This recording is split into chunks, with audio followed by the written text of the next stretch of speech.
আজ প্রায় বহু বছর হয়ে গেল তার সাথে কথা হয় না। তবে তার দিয়ে যাওয়া প্রত্যেকটা স্মৃতি আজও আমায় কুরে কুরে খায়।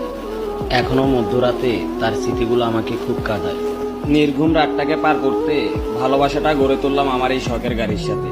গাড়িটাও যেন আমার মনের কষ্টগুলো বুঝে, তাই সেও নিশিরাতে আমার মতো একদম চুপিসারে চলে। তবে মাঝে মধ্যে স্পিড ব্রেকার কিংবা ভাঙা রাস্তায় পড়ে গাড়িটাও আমাকে স্মরণ করিয়ে দেয়, এতটাও ডিপ্রেশনে ডুবে যেও না, যে ডিপ্রেশনে ডুবে গেলে তুমি তোমার হুঁশ হারিয়ে তোমার সাথে সাথে আমাকেও চলে যেতে হবে। আমি চলে গেলে মহাজন আবার আমাকে টাকা দিয়ে বানিয়ে নিতে পারবে, কিন্তু তুমি যদি চলে যাও তোমাকে আর কেউই ফিরাতে পারবে না। আজ ছুটে চললাম পঞ্চগড়ের উদ্দেশ্যে। প্রতিদিনের মতোই বক্সের তালে তালে গাড়ি চালাচ্ছিলাম আনমনে। তবে আজ কেন জানি খুব প্রিয় মানুষটার কথা খুব মনে পড়ছে। কষ্টটাও যেন আমায় আঁকড়ে ধরে আছে। তার কথা ভাবতে ভাবতে হঠাৎ খেয়াল করলাম চোখের কোণে একটু করে পানি। রাত ফুরিয়ে ভোর হলো। ভোরের সূর্যটা যেন চোখের ঘুমটা কেড়ে নিচ্ছে। অজানা অচেনা এক শহর, তার মধ্যে আমি এক নতুন মেহমান আগমন।